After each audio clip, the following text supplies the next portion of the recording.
The lamp had been burning in the window of the little girl's room for 4 years. Every night, without fail, Wade Calloway climbed the narrow stairs, struck a match against the iron holder bolted to the wall, and touched the flame to the wick. He did not think about why he did it anymore. He did not think about much of anything anymore. He simply climbed the stairs, lit the lamp, and came back down to sit alone at the kitchen table until the darkness outside softened into gray. Tonight was no different. He stood in the doorway of Wren's room and watched the small flame catch and straighten. The light fell across the foot of the bed, across the row of smooth river stones lined up along the windowsill, across the shelf of books no one had read aloud in a long time. Wren sat on the floor between the bed and the window, her back straight, her hands folded in her lap, looking out at the dark. She was 7 years old, and she sat like a woman twice that age, still and certain and somewhere very far away. Wade lifted his hand and placed it against the doorframe. He held it there. He had been meaning to step into that room for 4 years. He had not managed it yet. "Wren," he said. His voice came out rougher than he intended, the way it always did when he spoke to her, like the word had to push through something solid to get out. She did not turn around. He stood there another moment, his hand on the frame, the lamp burning between them. Then he lowered his hand, turned, and walked back down the stairs. Behind him, the flame stayed small and steady. Wren stayed exactly where she was.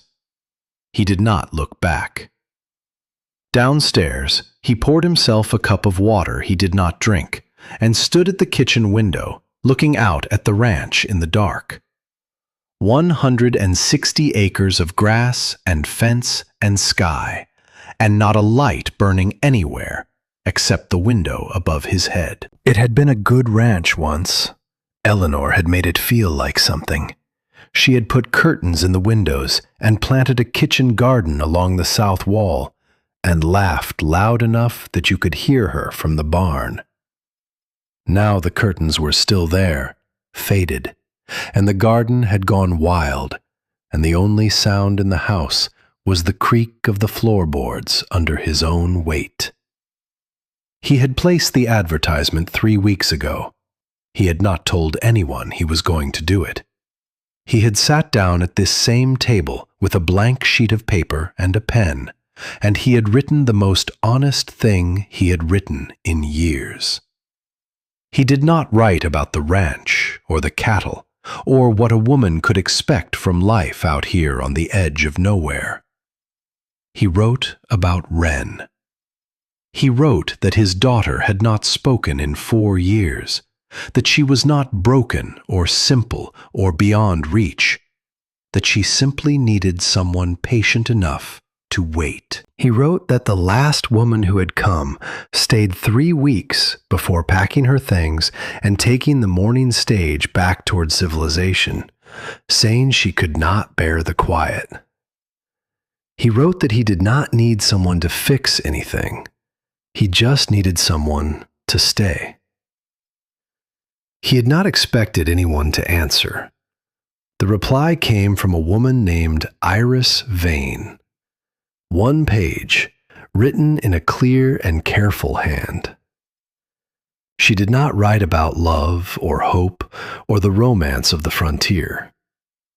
She wrote that she had spent years learning to sit with people in their worst moments, that silence did not frighten her, that she was looking for a place where her past could not follow her. She said she was useful. She said she would not run. He had written back the same day. Now it was the last evening before her arrival, and Wade Calloway stood at his kitchen window in the dark, wondering what kind of woman kept a promise made to a stranger on paper. He supposed he would find out tomorrow. The stage came in just before the light changed, that hour of late afternoon when the sky goes golden and everything casts a long shadow. Wade was waiting at the edge of the road when it pulled in, his hat in his hands, because he had pulled it off without quite meaning to. 3 passengers stepped down, a man in a wool coat carrying a leather case, an older woman with a bird cage, and then her. Iris Vane was not what he had built in his mind during 3 weeks of waiting. He did not know exactly what he had built, only that it was not this.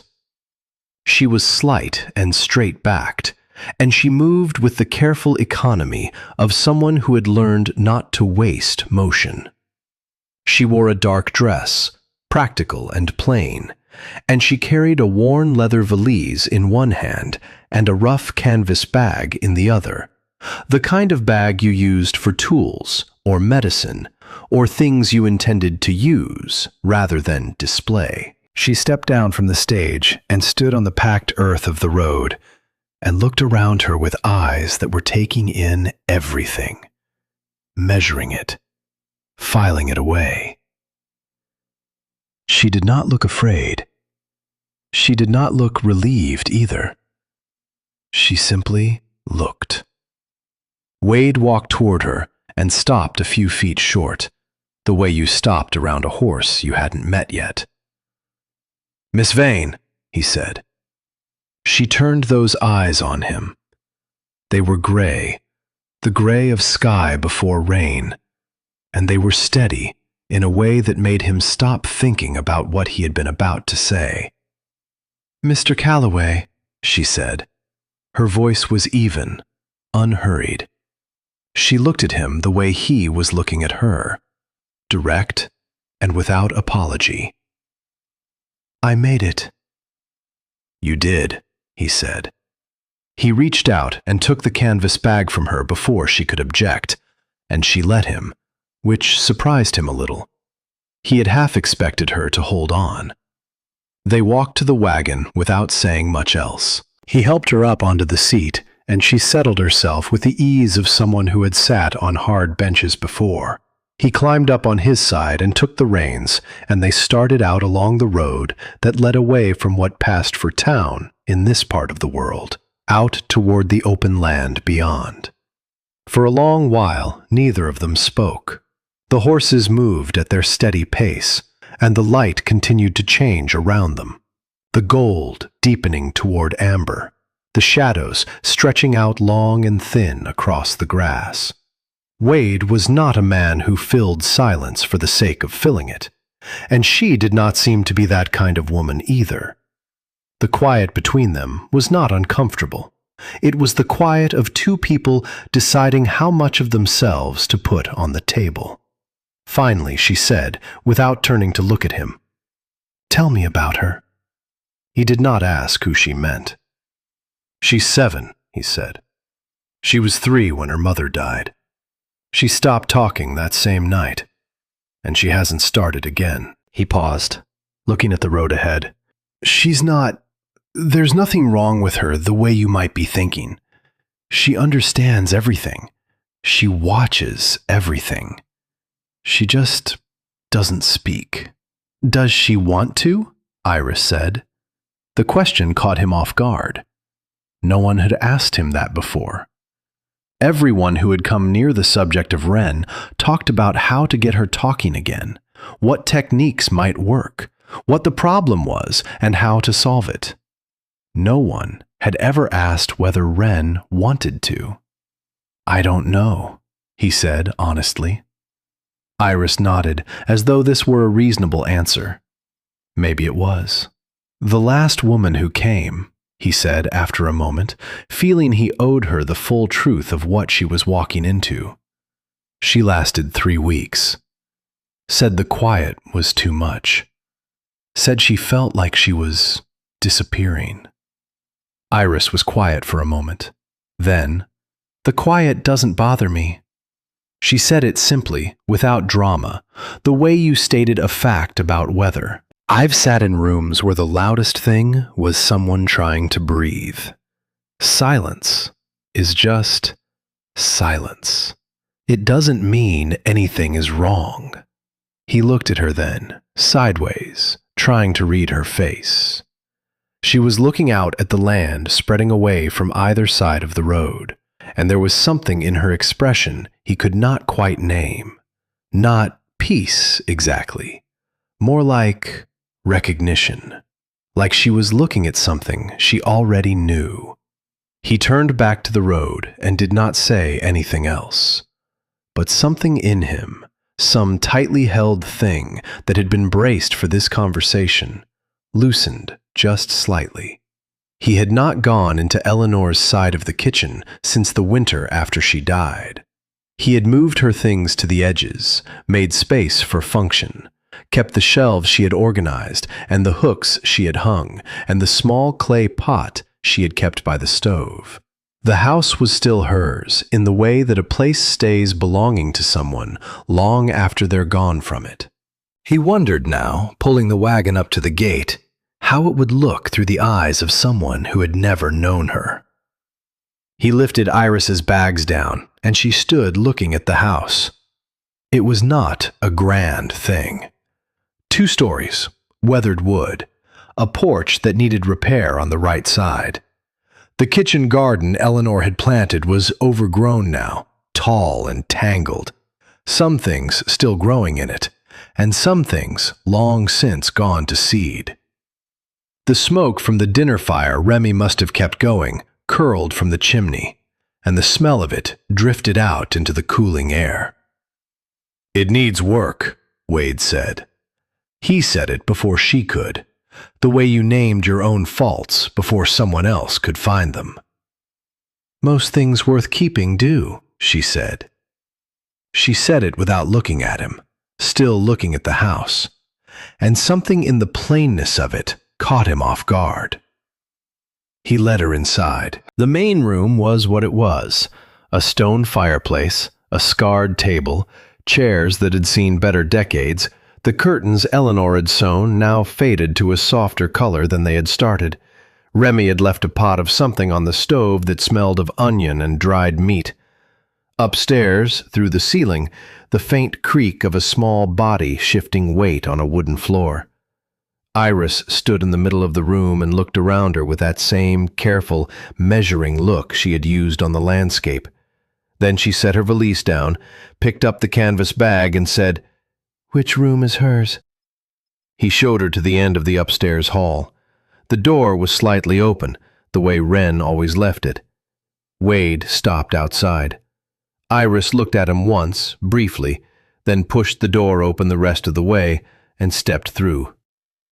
Wren was on the floor. She had moved since he'd last checked on her, was sitting now with her collection of river stones arranged in a careful pattern around her, her small hands resting on her knees, her eyes moving up to the doorway and then to the woman standing in it. She looked at Iris the way she looked at everything, with that still and watchful attention that went right through you if you weren't ready for it. Iris did not say hello. She did not crouch down to be at the child's level the way well-meaning visitors always did, as though Wren were a small animal that needed approaching carefully. She simply came into the room, settled herself cross-legged on the floor, about 2 arms' lengths from the child, and opened the canvas bag.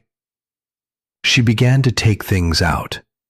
Small glass bottles with cork stoppers, bundles of dried plants tied with rough string, a folded cloth, a worn notebook with a cracked spine. She arranged them beside her with the practiced ease of long habit, naming nothing, explaining nothing, simply handling her things the way you handled objects that mattered to you.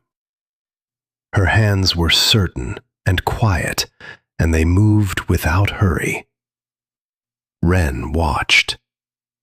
Then, so slowly, it was barely movement at all, she shifted a few inches toward the woman on the floor. Just a few inches, just enough to see the bottles better. Wade, standing in the hallway, turned and walked back down the stairs before either of them could see his face. He stood in the hallway at the bottom, his hand on the banister, and waited there a long moment before he moved. Dinner was quiet. Remy had made himself scarce after leaving the pot on the stove, as he tended to do when things at the ranch felt complicated, which lately was most of the time. Wade served the food, and they sat across from each other at the scarred table and ate. And eventually, he said what needed saying. "I should tell you what I need," he said. Not what he wanted, not what he hoped for, what he needed. He had learned there was a difference. "I need someone who can stay long enough for Wren to trust them. Past 3 weeks, past the first hard stretch of it." He set his fork down. "I can provide for you. The ranch isn't prosperous right now, but it's not failing either. You'll have a room, meals, whatever you need for your work." He paused. "I'm not asking for more than what we agreed." She looked up from her plate and met his eyes. "And what did we agree?" she said. "Specifically." "Partnership," he said, "in the practical sense." "All right," she said. She said it like it was settled, like she had been waiting for him to use that word, and now that he had, they could move forward. "Then I should tell you what I intend." She folded her hands on the table. "I won't try to get her talking. I won't treat her like something that needs fixing. I'll be here, and I'll work, and I'll let her decide what to do with me." She held his gaze steadily. "That's all I know how to offer. If you were expecting something more systematic than that, I'm not the right person for the job." He studied her face for a moment. "No," he said. "That's what I was hoping for." They finished eating without saying much else. Later, when she was washing the dishes at the basin and he was banking the fire for the night, she said without turning around, "There's a medicine bottle in the back of the cabinet. Blue glass, handwritten label." He went still. "It's a heart preparation," she said. Her voice was the same as it always was, even and unhurried. Was someone in the household being treated for a heart condition? The silence stretched out. The fire popped once. "Eleanor," he said finally. "My wife. She had a condition from childhood." Iris nodded slowly, her hands still in the basin. "Was she under a doctor's care here?" "There's one doctor in the region," he said. "Harlan Cross. He'd been treating her." She did not respond to that immediately. She set the last dish on the drying rack and dried her hands on the cloth hanging by the basin. "I see," she said. That was all. She turned around and looked at him, and he had the strangest sensation that she had just locked something behind those steady eyes, tucked it somewhere she could find it again later. He did not know why that should make the back of his neck feel the way it did. "Your room is at the top of the stairs," he said. "First door. There's extra blankets in the trunk if you get cold. The nights turn sharp this time of year." She nodded and picked up her valise. At the bottom of the stairs, she stopped and looked back at him once. "Mr. Calloway," she said. "Wade," he said. He was not sure why. Something moved in her expression, brief and difficult to read. "Wade," she said. "Thank you for being honest in your letter. It made it easier to come." She went upstairs. He stood at the bottom of the stairs and listened to the sound of her footsteps moving down the hall, stopping at Wren's door, pausing for a moment, then moving on to the first door and going in. The house settled around him in its quiet.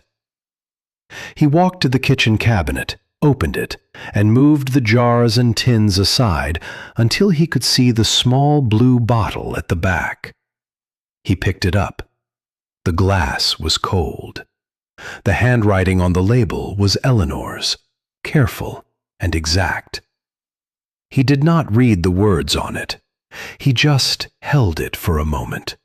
This small remnant of someone who had known the names of things, who had managed her own care the way she managed everything, with precision and without complaint. He put it back exactly where it was. The next morning, Harlan Cross came to call. Wade had not sent word. He never needed to. Harlan had a way of knowing when something new had come to the valley, the way weather watchers know a change in the air before the clouds arrive. He came up the road on a gray horse in the middle of the morning, unhurried, dressed well for a man who spent half his time on horseback, and he brought with him the easy authority of someone who had been the most important person in a room so long he had forgotten what it felt like not to be. Iris was on the porch when he arrived, taking bundles of dried plants from her canvas bag and hanging them along the porch rail to air in the morning light. She had already been out to the kitchen garden and back, and there was a smear of dark earth on the hem of her dress that she had not bothered to clean off.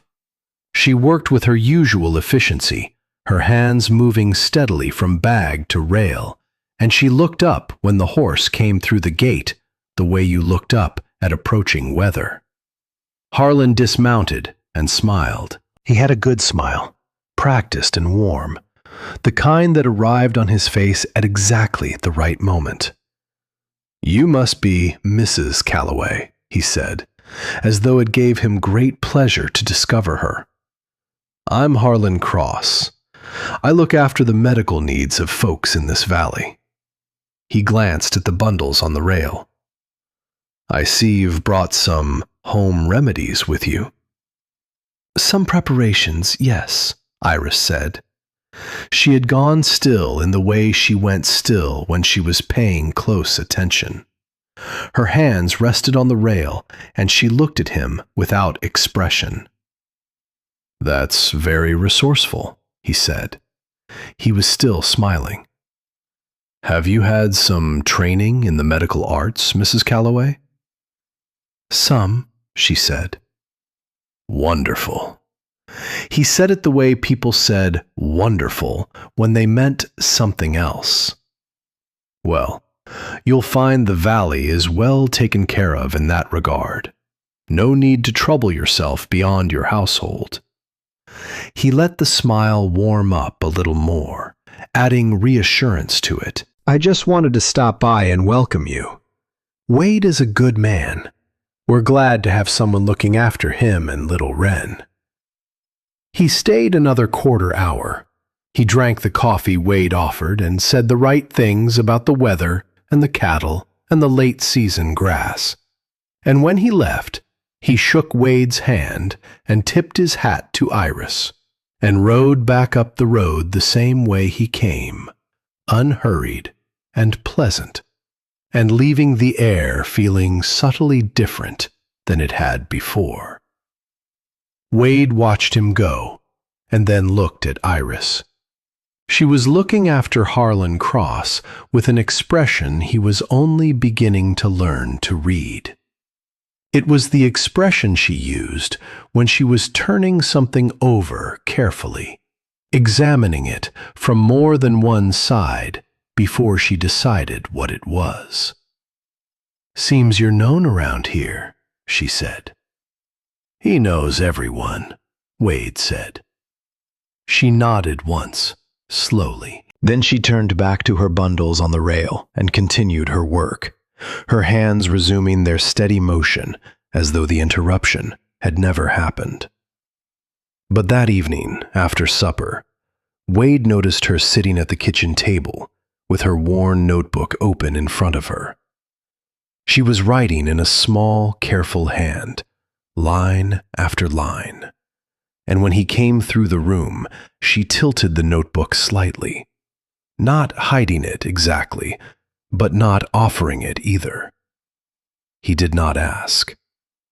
But that night, climbing the stairs to light the lamp in Wren's window, he thought about the blue bottle in the kitchen cabinet and the way Iris Vane's hands had gone still when she asked about it, and the way Harlan Cross had smiled when he saw the bundles of medicine plants on the porch rail, and the way that smile had not quite reached his eyes. He lit the lamp. The flame caught and steadied. Downstairs in the kitchen, he could hear the faint scratch of a pen moving across paper. He stood in the doorway of Wren's room for a long moment.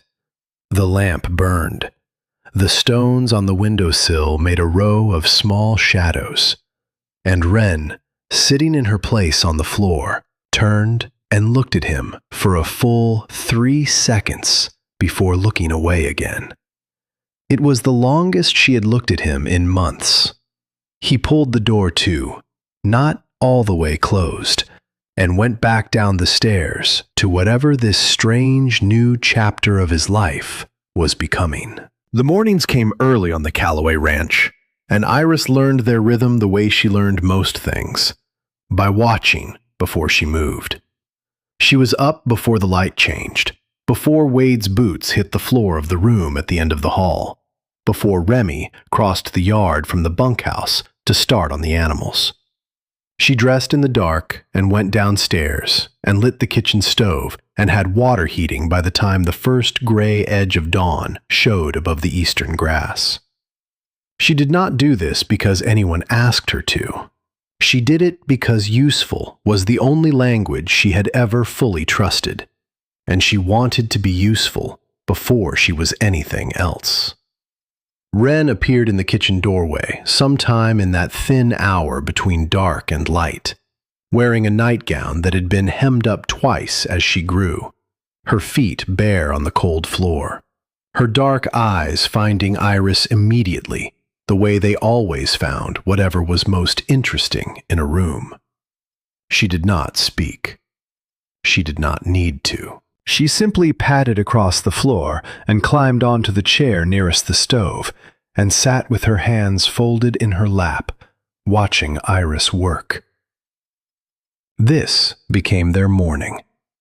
Iris moved around the kitchen and talked, not at Wren, not really at anyone. Just talked, the way you talk when you are alone and the work is familiar enough that your mind wants company. She said the names of things. She said what she was doing with them. She said small, inconsequential things about the smell of the wood smoke and the way the light came in differently from this window than from the one in the room she'd had before. Wren listened. Her eyes tracked every movement. She did not respond, and Iris did not wait for her to. On the fourth morning, Wren got down from her chair and came to stand beside Iris at the counter. She was tall enough to see over the edge if she stood straight, and she stood straight, watching Iris measure dried chamomile into a cloth square and tie it off with a length of twine. Iris handed her the next cloth square without comment. Wren took it. She held it open the way she had seen Iris hold it. Iris spooned the chamomile in, and Wren closed the corners and held them together, and Iris tied the twine around them in a neat bow. And that was that. They made 6 more without either of them acknowledging that anything significant had happened. Wade saw it from the doorway of the kitchen. He had come in from the morning check on the animals, still pulling off his gloves, and he stopped and went very quiet, in the way he had when something was happening that he didn't want to disturb. Iris did not look up. She was fairly certain he stood there for close to 2 minutes before he turned and went back outside without his coffee. When he came in the second time, 20 minutes later, he poured his own coffee from the pot on the stove and sat down at the table and said nothing about what he had seen. But he drank his coffee slower than usual, and he didn't read the ranch ledger the way he normally did in the mornings. He just sat. Iris found she did not mind his silences. They were a different quality than Wren's. Wren's silence was watchful, interior, like a room with the curtains drawn. Wade's silence was the silence of someone who had said the wrong thing enough times that they had learned to wait and make sure before they spoke. She respected both for different reasons. The first real disagreement came at the end of the first week. Wade had been going over the ranch accounts in the evenings, and on this evening he spread the ledger open on the kitchen table after supper and told her what he was planning. He intended to sell a portion of the cattle at the seasonal market, the older animals first, to bring in enough money to clear a debt that had been sitting on the books since before Eleanor died. It was a reasonable plan, in the way that plans made from exhaustion are reasonable, functional, direct, and not accounting for the larger shape of things. Iris had been looking over the ledger herself the previous evening, while he was out checking on a mare that had gone off her feed. She had not been snooping. He had left it on the table, and she was a person who read what was in front of her. She had understood enough of what she saw to have a thought about it. "The market price is low right now," she said. She said it the way she said everything, plainly, without softening it into a question. "If you sell at current price, you clear the debt, but you lose more than the debt is worth in future value. The animals you're thinking of selling are the older breeding stock. You'd be selling the history of the herd." Wade looked at her across the table with an expression she was learning to read. It was not anger exactly. It was the look of a man deciding whether the person speaking had earned the right to say what they were saying. "The debt is pressing," he said. "I know," she said. "I'm not saying don't address it. I'm saying there may be a better order to do things in." She met his eyes and did not look away. "You asked me to be a partner in the practical sense. I'm being practical." The silence between them had an edge to it, a testing quality, each of them waiting to see what the other would do with it. Finally, Wade said, "What order would you suggest?" It was not agreement. It was not even close to agreement. But it was a question, and she had not expected a question, and she understood it as significant. She pulled the ledger toward her and showed him what she had been thinking. He listened without interrupting, which surprised her again. He did not change his decision that night, but the next morning, over coffee, he said he would wait 2 weeks before going to the market and see what the prices did. She did not say anything. But when he left the kitchen, she looked out the window at his back moving across the yard and thought that she had been wrong to assume this would be straightforward. He was more complex than she had accounted for. Most people were, when you actually paid attention.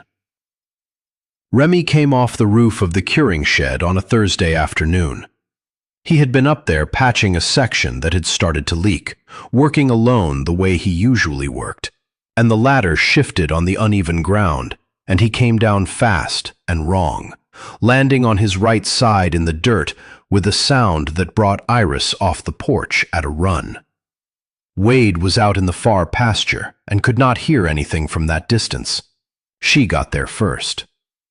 Remy was conscious, which was the first good thing. He was lying in the dirt, not moving, which was not good. and his right shoulder was shaped wrong, which told her immediately what she was dealing with. She crouched beside him and put her hand on his sternum and said, "Stay still. Tell me where the pain is." He told her. She moved her hands carefully over his shoulder and his collarbone, her fingers reading what her eyes couldn't see, and she established that it was a dislocation and not a break, and that the arm below was still receiving blood, and that he had not hit his head. His forearm had a gash that would need cleaning and closing, and there was a greenish cast to his face that told her she had about 4 minutes before he stopped being cooperative. "This is going to hurt," she said, "considerably. And then it's going to stop hurting. You understand?" Remy looked at her with the eyes of a man in significant pain, who has decided to simply do what he is told. "Yes, ma'am," he said. She relocated his shoulder in one firm, practiced movement. Remy made a sound that sent 3 birds off the fence line 50 yards away. Then he went quiet, and his breathing changed, and the color began to come back into his face. She was already opening the canvas bag she had grabbed off the porch on her way past, unpacking what she needed to clean and dress the arm. She worked steadily and without hurrying, and when she was done, she had Remy sitting upright against the shed wall with his arm in a sling made from her second-best headscarf, and a clean dressing on the gash, and a look on his face like a man who has been surprised by grace. "You've done that before," he said. "Several times," she said. She was repacking her bag. "You'll keep the arm still for 3 days. After that, gentle movement only. If the color changes or the feeling doesn't come back normally, you tell me immediately." "Yes, ma'am." "And you get someone to hold the ladder next time." "Yes, ma'am," he said again, and this time there was something almost like a smile in it. Wade came back from the pasture to find Remy sitting against the shed and Iris washing her hands at the pump. He stood in the middle of the yard, looking between them with the expression of a man trying to determine how serious a situation had been. Remy told him. Wade listened with his hat in his hands, turning it by the brim the way he did when he was thinking. He looked at Iris. She dried her hands on the cloth she'd pulled from her bag and looked back at him, waiting to see if he would say anything. He didn't say anything for a moment. Then he said, "Thank you for what you did." He said it plainly, 3 words that carried their full weight without anything extra around them. She found she had to look away from the plainness of it. "Remy," she said, turning back to the man by the shed, "come inside, and I'll make you something for the pain that won't put you to sleep." She went back to the house without looking at Wade again, but she was aware of him standing in the yard behind her, watching her go. And she was aware that something had shifted between this morning and this moment. Something small and structural, like a door that has been warped and stuck, finally releasing in its frame. Holland Cross returned 4 days after Remy's accident. He had heard about it, of course. He heard about everything in this valley with that uncanny speed that either meant he was exceptionally well connected or exceptionally attentive to the business of others. He arrived in the afternoon, unhurried, with his medical bag over his arm, and when Iris answered the door, he smiled at her with the warm, professional smile she was already learning to look behind. "I heard about Remy," he said.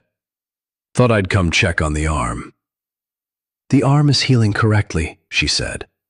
She did not move from the doorway. Something in Harlan's expression shifted almost imperceptibly, a slight tightening around the eyes, a fraction of a moment where the warmth recalibrated.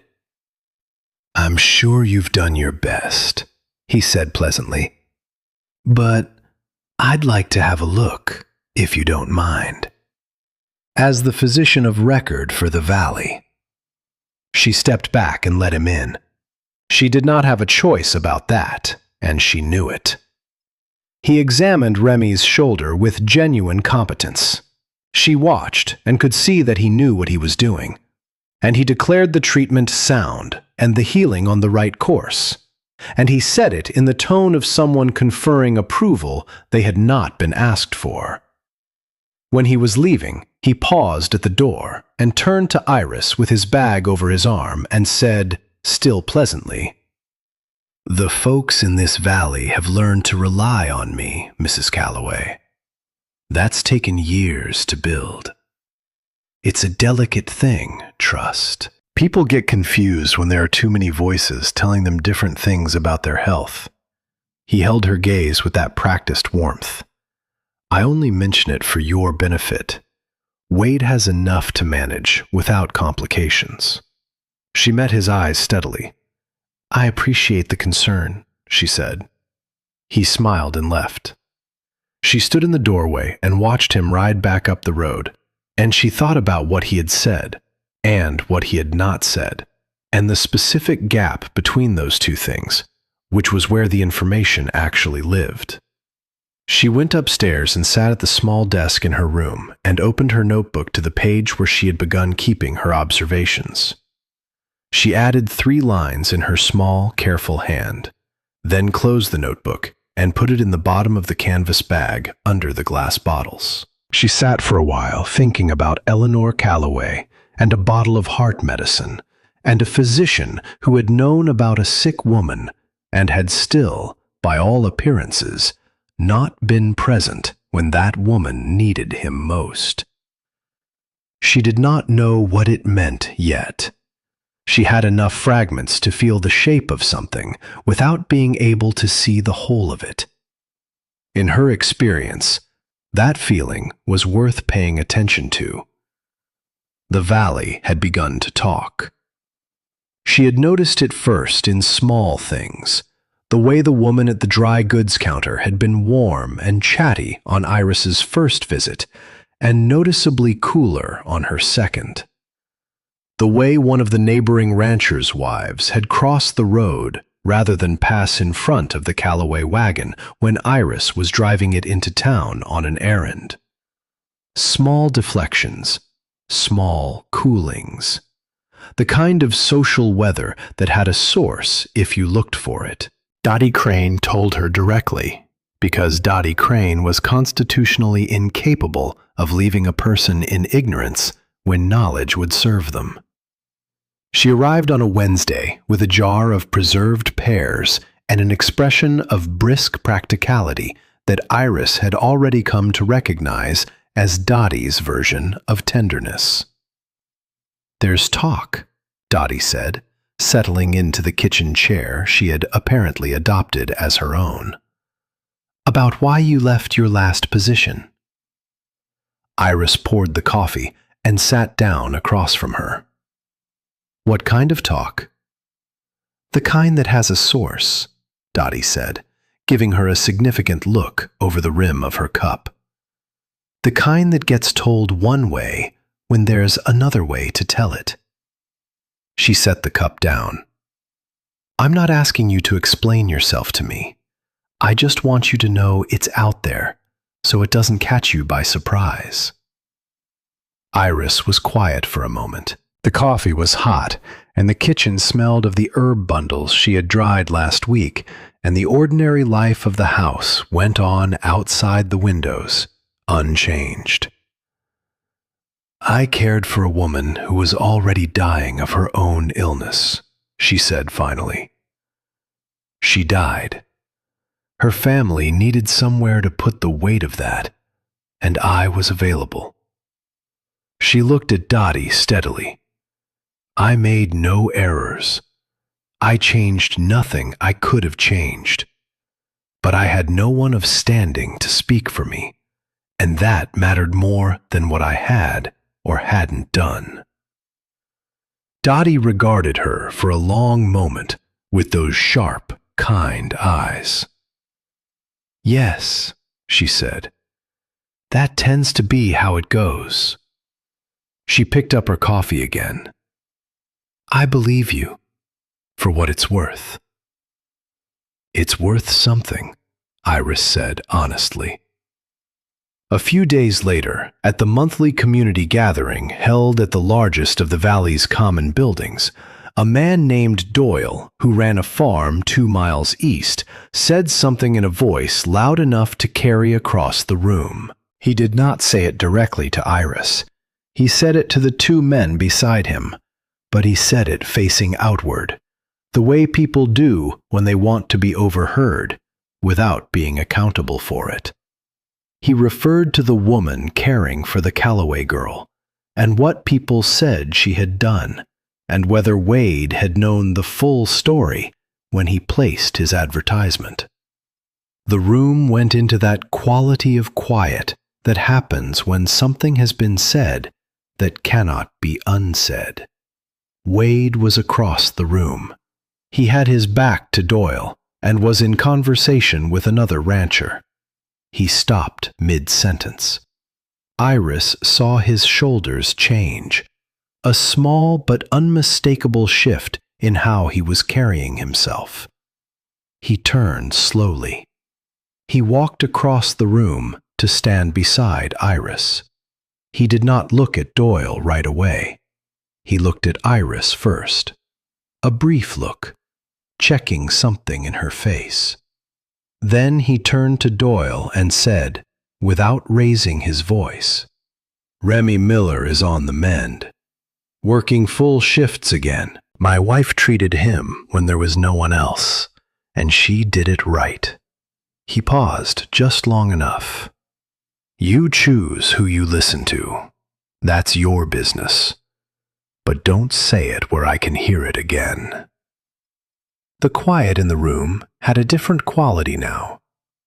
Doyle looked at the floor and found something interesting there. Wade did not wait for a response.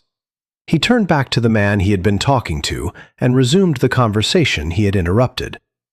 But beneath the table where Iris was sitting, his hand came to rest on hers for one brief moment, 2 seconds at most. The side of his hand against the back of hers, barely contact at all, and then gone before she had quite decided what to do with it. She looked at the table in front of her. Harlan Cross sat at the far end of the room. She had not looked at him since the incident with Doyle, but she looked now. He was watching Wade with an expression that was not quite readable. Not the expression of a man who was surprised, the expression of a man who was revising. She held on to that observation carefully, the way you held on to things you weren't ready to use yet. It was a Thursday evening, late in the 2nd week, when Wren said her first word. They were in the kitchen garden, the 2 of them, because Iris had decided the garden could be salvaged if someone was willing to spend the time on it, and she had been willing. And Wren had followed her outside the way she always followed when there was something to observe. The evening light was good, low and golden, the kind of light that makes everything look slightly more important than it is. Iris was sorting through a tangle of something that had once been an herb bed, pulling out what was dead and leaving what wasn't. And Wren sat on the low stone border around the bed, with her hands on her knees, watching. A painted butterfly found the lavender that had survived along the south edge of the bed and landed on one of the remaining blooms. It opened and closed its wings slowly in the evening warmth. Wren looked at it. Her whole face changed in a way that faces only change when something genuinely beautiful has surprised them. A loosening, an opening, something coming to the surface from wherever she kept things. She looked up at Iris. Her mouth opened. The sound that came out was barely a sound, thin and rusty and careful, like something that hadn't been used in a very long time and wasn't sure it would work. "Pretty," she said. One word, 2 syllables, quiet as a breath. Iris did not stop working. She did not make a sound. She did not turn her whole body toward the child, or reach out, or do anything that might startle what had just happened back into silence. She let a full 2 seconds pass, unhurried and natural. And then she said, without looking up from the herb bed, "Yes, very pretty." She heard Wren exhale. The butterfly lifted off the lavender and drifted away over the garden wall. Wren watched it go. They stayed in the garden another half hour. Neither of them said anything else. When the light got too dim to work safely, Iris packed up her tools and they went inside together, the child walking close beside her in the way she had started doing recently, near enough that their arms almost touched. Iris made supper. She set 3 places. She did not say anything to Wade about what had happened in the garden, because some things did not need to be said to the wrong person first. She thought Wren should be the one who decided when and how her voice came back into the world. It was her voice. It belonged to her. But that night, when she heard Wade climb the stairs to light the lamp, she sat at the kitchen table with her hands around a cooling cup of tea and let herself feel the weight of what had happened, the sweetness of it, the way a small thing can be enormous if you have been waiting long enough to know what it means. She had not expected to feel this much about this child. She had come here with the practical intention of being useful and staying, and somewhere in the past 2 weeks, the lines had blurred between usefulness and caring, between staying and belonging, and she was not entirely sure what to do with that. She was still sitting there when she heard Wade come back down. He came into the kitchen and stopped when he saw her. He looked at her face the way he had started looking at it when he was trying to read what was there. "Long day," he said. "Good day," she said, correcting him gently. He stood at the counter and poured himself a glass of water. He looked out the dark window the way he did sometimes, looking at the nothing that was out there, the shape of the land in the dark that he knew by memory. "She followed you around all afternoon," he said. He was not looking at her. "Wren, she follows you." "Yes," Iris said. A pause. "She doesn't follow anyone," he said. "No," she said. "I don't think she has, for a while." He was quiet for a long moment. The house made its small sounds around them, settling wood and the distant movement of horses in the corral. When he spoke again, his voice had that quality she'd noticed a few times now, the quality of someone saying something that costs them something. "Thank you," he said, "for how you are with her." "She makes it easy," Iris said honestly, and she meant it. Wren was the least difficult part of this. Wren was, in many ways, the clearest thing about all of it. Wade set his glass down and said good night and went upstairs. Iris sat at the table a little longer, until the tea was fully cold and the house was fully quiet.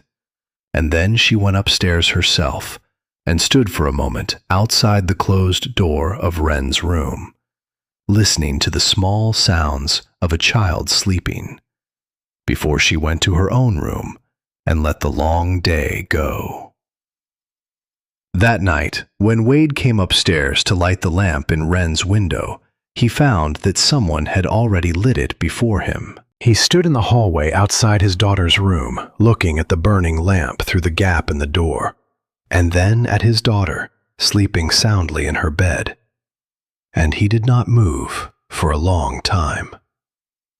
Then he turned and went back down the hall to his own room, and for the first time in 4 years, he did not lie awake until dawn. The letter was not where she expected to find it. She had been sorting through a box of old ranch papers that Wade had pulled from the back of the storage room. Receipts, correspondence, land records going back years, because someone needed to put them in order, and he had neither the time nor, she suspected, the heart for it. He had set the box on the kitchen table one morning before going out and said she could leave it if she wanted. She had not left it. Most of what she found was ordinary: records of cattle sold and purchased, correspondence with feed suppliers, notes in Eleanor's careful handwriting about household expenses and garden yields. Eleanor had kept meticulous records, the kind that told you a great deal about a person. Her attention to detail, her orderliness, the way she had cared for this place as though it were worth caring for. Iris had handled these papers with a particular kind of care, aware that she was touching the evidence of someone else's life. She was near the bottom of the box when her fingers found the envelope. It was smaller than the others, tucked between 2 larger documents, as if it had slipped there accidentally, or been placed there deliberately, where it would not be seen. The outside bore a name written in Eleanor's hand, the same hand from the medicine labels, from the household ledgers, recognizable now after weeks of seeing it. The name was Harlan Cross. Iris held the envelope for a moment. It was not sealed. The flap had been opened and refolded, the paper soft from handling. She lifted the flap and drew out what was inside. 2 pieces of paper. The first was a letter, 1 page, written in Eleanor's precise script. The handwriting was still careful, but had an urgency in it, a forward lean to the letters that was different from the measured quality of the ledger entries. Eleanor wrote that she had been experiencing increased symptoms over the past several weeks. A shortness of breath that was new, an irregularity she could feel herself and that she knew was not imagined. She wrote that she was concerned. She wrote that she would like Harlan to come and examine her when he could manage it. She signed it with her full name, as though writing to someone who required formality. The second piece of paper was smaller. A reply, written in a different hand, larger, more casual, the handwriting of someone confident in their own authority. The words were few. The meaning was simple. He had received her letter. He would come at the end of the following week. Iris sat very still at the kitchen table with both papers in her hands. She was a person who worked in evidence. She had learned, through years of sitting with the sick and the dying, to read what was presented and not to project beyond it. What was presented here was factual and clear. Eleanor had written to Harlan about worsening symptoms. Harlan had written back that he would come. Eleanor had died before the end of that same week, in the night, without a physician present. The end of the following week had never arrived for Eleanor, but it had arrived for Harlan Cross. Iris folded both papers and placed them back in the envelope, with the careful movements of someone handling something that needed to be handled correctly. She looked at the wall above the kitchen stove, at the row of small hooks Eleanor had put there for the pot holders, at the clay pot on the shelf beside the stove, the ordinary furniture of someone's life. She thought about a sick woman writing a careful letter to the one person in this valley who could help her. She thought about a reply that said he would come. She thought about the 4 years that had passed since then, and the man who came and went from this valley as though nothing had happened, and the small blue bottle in the back of the kitchen cabinet. She put the envelope in the bottom of the canvas bag beneath the glass bottles, next to the notebook where she had been keeping her observations. Then she picked up the next paper from the box and continued sorting. She did not tell Wade that evening or the next. She was not ready to tell him, and more importantly, she was not ready with the full shape of what she was telling him. A letter and a reply were not an answer. They were the beginning of a question, and she had learned that giving someone a question when they needed an answer was its own kind of wound. Instead, she went to see Dottie Crane. She brought the dried lavender she had promised from the garden and arrived in the middle of the morning when she knew Dottie would be between tasks and willing to sit. Dottie made tea and set out biscuits, and they sat at Dottie's kitchen table with the window open and the sound of the grassland coming in with the breeze. Iris chose her words the way she chose everything, with care and without wasted motion. She said she had been thinking about Eleanor, about what her illness had been and how it had progressed. She said she had come across some papers in the course of organizing the ranch records and found herself wondering about the last weeks before Eleanor died. She asked, as neutrally as she could manage, whether Dottie had any memory of that time. Dottie set her cup down and looked at Iris for a long moment with those sharp and measuring eyes. "What kind of memory are you asking about?" she said. "Any kind," Iris said. "Anything you recall." Dottie was quiet for a while. The breeze moved through the window, and the grass outside made its soft and continuous sound.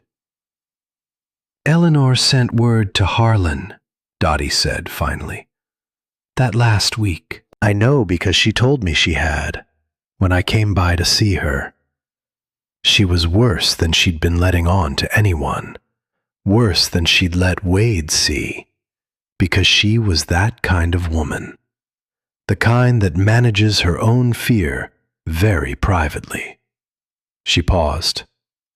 "She told me she'd written to Harlan, and he was coming at the end of the week.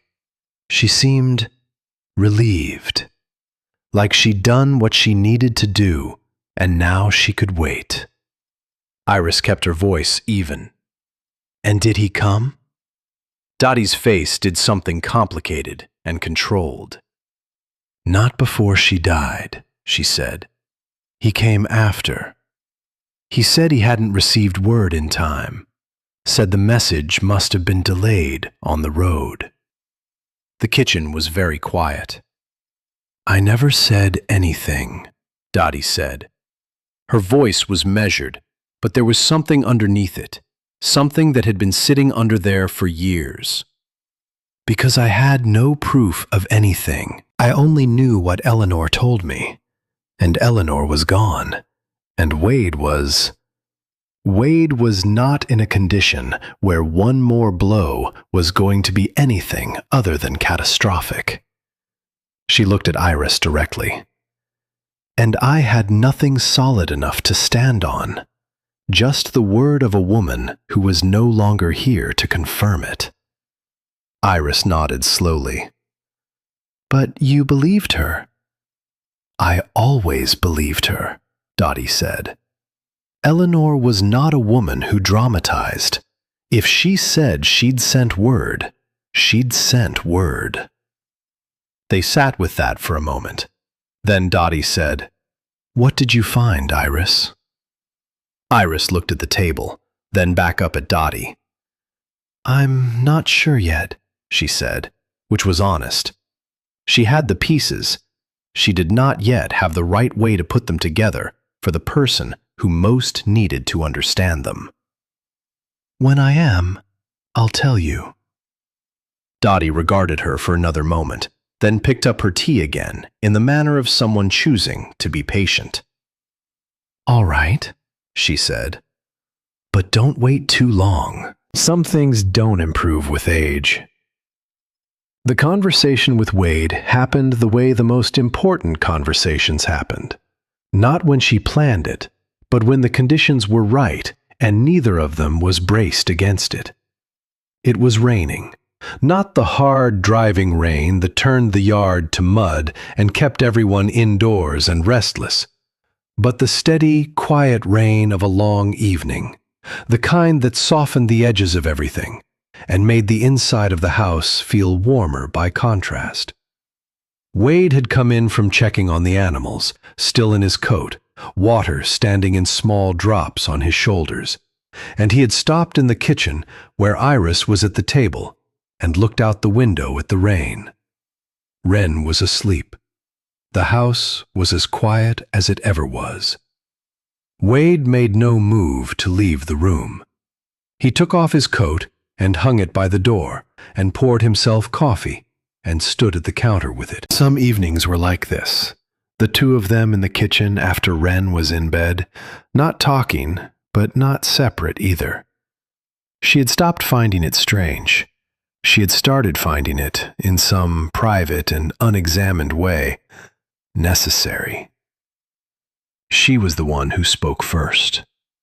She said his name, just that, and something in the way she said it must have been different from ordinary, because he turned and looked at her directly, all his attention arriving at once. "Tell me about Eleanor," she said. "Not what happened. Tell me what she was like." He was still for a moment.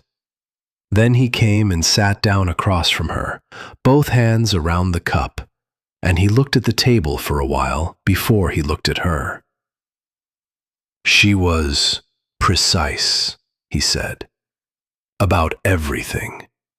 She had a way of looking at a problem and seeing the fastest line through it. She kept the books better than I could, and she knew it, and she never made me feel like an idiot for it." A pause. She was funny, privately, not in front of people, but when it was just the two of us, she could say something and I'd be laughing for an hour. He turned the cup between his hands. She loved Wren in a way that was total. There isn't another word for it. Everything she did in the last years was pointed at making sure Wren would have what she needed. He stopped. The rain said its quiet thing against the glass. "She was sick from before I met her," he said. "She told me on our third conversation. She said she thought I should know, and I should make my own decision about it. I told her the decision was already made." Something moved across his face, brief and internal. "She managed it carefully for years. There were bad stretches and good stretches.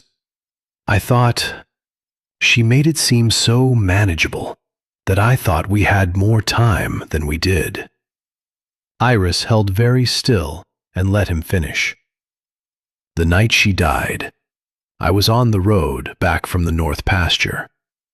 It took me until morning to get home.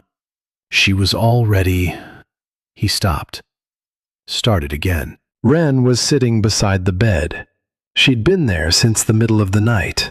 7 years old, and she'd been sitting there alone with her mother because there was no one else in the house. He put the cup down. "I've thought about that every day since. What Wren must have—" He stopped again. His jaw was tight. "I was supposed to be there. I wasn't." Iris looked at him across the table, at the stillness of a man who has worn a wound for so long it has become structural. She thought about what she knew and what she was not yet ready to say.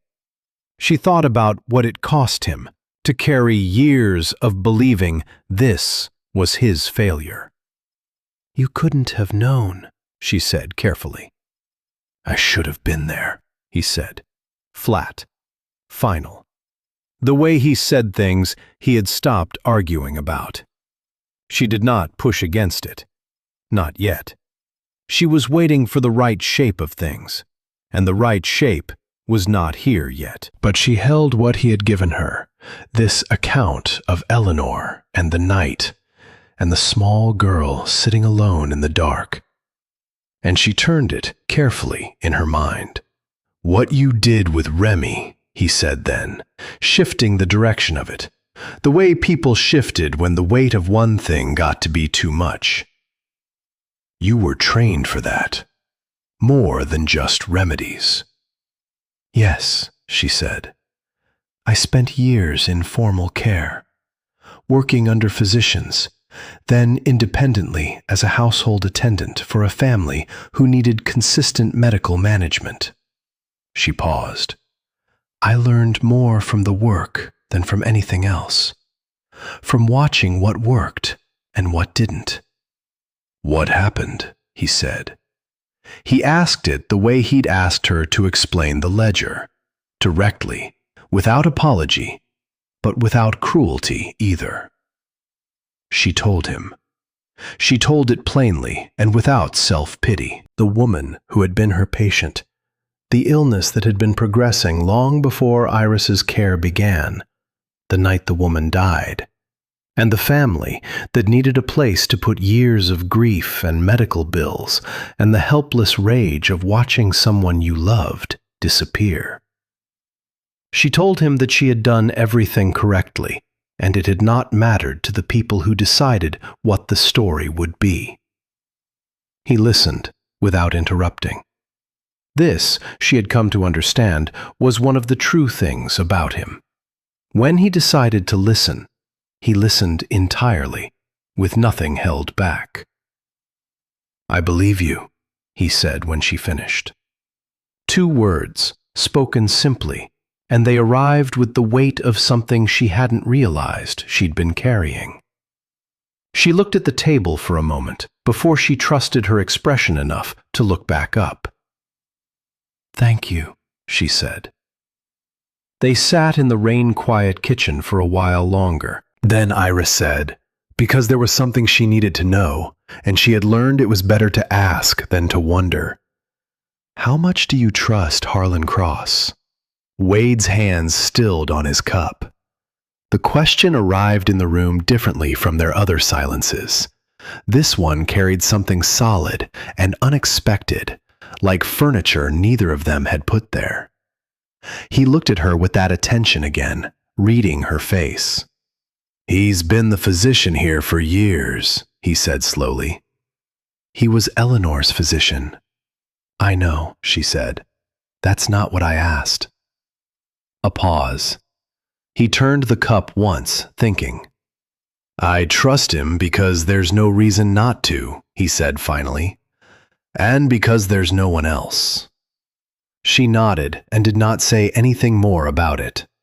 But she saw the question she'd planted settle behind his eyes and begin to take root. And she supposed that was enough for tonight. She said goodnight and went upstairs. She stopped, as she had started doing every night, outside Wren's door. Tonight the door was open a crack, and through it came the small, even sounds of a sleeping child, and faintly, another sound. Wren murmuring. Not words, just small sounds, the sounds of dreaming. Iris stood in the dark hallway and listened to the sound of that child's sleeping voice, and felt something she had not felt in a long time. The warmth of being necessary to something that was worth being necessary to. She went to her own room and sat at the small desk and opened the notebook. She wrote down the shape of what she now knew. A letter sent, a reply received, a promise made to come, and a woman who had died waiting. She wrote the name of the woman, and the name of the physician, and the name of the man who did not yet know any of this. She wrote, at the bottom of the page, a single question, not an accusation, a question. Then she closed the notebook and put it away and sat in the dark for a while, thinking about the right moment and what it required. Harlan Cross made his move on a market day, when the valley gathered and news traveled fast. He did not do it clumsily. He was not a clumsy man. He spoke to three people positioned to carry a version of a story outward in multiple directions simultaneously. He did not say anything that was demonstrably false. He said things that were true, but incomplete, the way a partial map is technically accurate about what it shows and deliberately silent about what it omits. He mentioned that Iris had left her previous position under difficult circumstances. He mentioned that the family she had worked for had raised concerns. He mentioned, with the careful sorrow of someone who wished they didn't have to say it, that he hoped Wade knew what he was dealing with, given that there was a child in the house. By evening, when Wade came home from the market, the look on his face told her something of what he had heard. He did not say anything at supper. He was not cold to her, not distant in any sharp way, but there was a weighing in him that had not been there in the morning. Iris watched it and understood it, and did not try to speak to it directly. She had learned that the direct approach to a man's caution was rarely the most effective one. After Wren was in bed, she found him on the porch in the dark, standing with his hands on the rail, looking out at the land he couldn't see, but knew by long familiarity. She stood beside him. The night was cool, and the stars were out in their full numbers, the way they were only visible this far from any town of size. "Say what you're thinking," she said. He was quiet for a moment. Then, "Harlan said something today, at the market." "I know," she said. "Or I can guess." He turned to look at her, his face in profile against the stars. "Tell me the rest of it," he said. "Whatever else there is that you haven't said." She thought about the envelope at the bottom of her canvas bag. She thought about the right moment and what it required. She thought about the woman whose handwriting she had learned to recognize from weeks of handling her papers. The precise and orderly woman who had written a letter asking for help and received a promise that had not been kept. "I will," she said, "but not tonight." He looked at her for a long moment, reading her face in the dark with the attention he had learned to apply to her. Whatever he found there, it seemed to settle him somewhat. He turned back to the rail and the night beyond it. "All right," he said. They stood there together in the dark, not speaking, the grassland invisible around them, and the stars overhead steady and cold. After a while, she went inside. He stayed on the porch a little longer, and she heard him come in and climb the stairs just before she fell asleep, and she heard him pause in the hall outside her door, just for a moment, before his footsteps continued on to his own room. She lay in the dark and thought about timing and truth, and the difficulty of knowing when a person was ready to receive the thing that would change everything they thought they knew. She thought about Wade Calloway's hands on the porch rail and the years of blame he had been carrying, and how he held it as though it were simply the permanent shape of things, the way a bone heals crooked when it isn't set correctly, and you stop noticing the wrongness of it after a while, because it becomes the only shape you know. She thought about Wren, sleeping down the hall, who had said 3 words now, and whose sleeping voice made sounds in the night that were small and warm and unguarded. She thought about Eleanor's letter and Harlan's reply, and the week that had come and gone without anyone coming. The lamp in Wren's window burned on. It was the last thing she thought of before she slept. that small, warm light, holding its place in the dark, patient and constant, and waiting for morning. The fever came without warning, the way the worst things always did. One evening, Wren was herself, quiet and watchful, and trailing Iris through the kitchen garden in the last of the daylight, pointing at the plants she had learned the names of and waiting for Iris to confirm them with a nod. The next morning, she was not herself at all. She was in her bed with her eyes half open and her cheeks carrying a color that had no business being there. And when Iris put her hand to the child's forehead, she felt the heat before the hand landed. She had Wren's temperature assessed and her breathing checked and her pulse counted before the child fully understood that something was happening. The fever was high. Not the highest Iris had seen in her years of work, but high enough and rising fast enough that the margin for waiting was narrow. This was not the ordinary fever of a minor winter illness.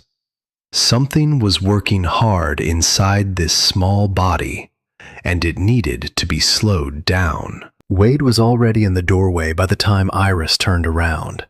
He had heard Iris's footsteps moving too quickly up the stairs, and he had come without being called, still in the clothes he had slept in, his face carrying the sharpness of a man whose instincts had woken him before his mind caught up with the reason.